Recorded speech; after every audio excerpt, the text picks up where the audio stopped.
ఎవరిది ఏంటి అని మీకు క్లారిటీ లేకుండా ఎట్లా ఇచ్చుకుంటాం? అది పోలీసులు వచ్చి మమ్మల్ని ఎంతో చేస్తున్నారు.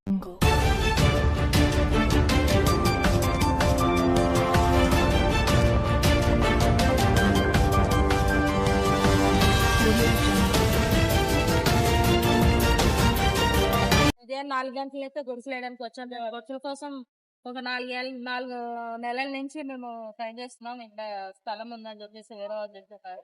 దానికి మేము డబ్బులు కూడా కట్టారు.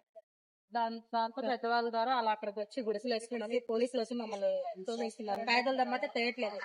వాళ్ళు ఏ కాగితాలు ఆ ప్లేస్ ఎవరిదని మాకు క్లారిటీ లేదండి. కానీ పెద్దవాళ్ళు వేరే వాళ్ళు ఉన్నారు.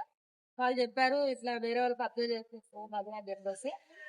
దాంతో మేము కూడా అందరం పేదవాళ్ళందరూ వేస్తున్నామని చెప్పాయని మాకు తెలిసేద్దామని పేదవాళ్ళందరికీ ఇప్పిద్దామని చేస్తున్నారు ఆయన. అట్లా అందరం చుట్టాలో క్లారిటీ లేకుండా ఏమన్నా అమౌంట్ కట్టిస్తా మేమా కట్టిన 4 లక్షలు కట్టినాం. ఎవరికి కట్టిండు?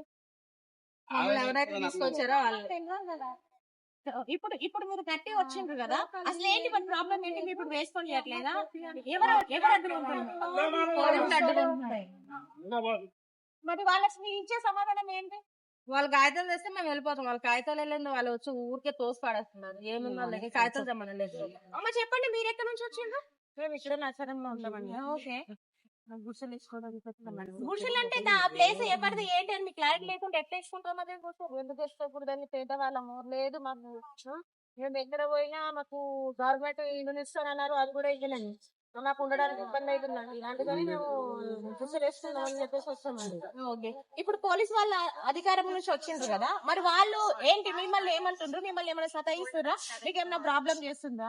వెళ్ళిపోండి ఇక్కడ నుంచి అని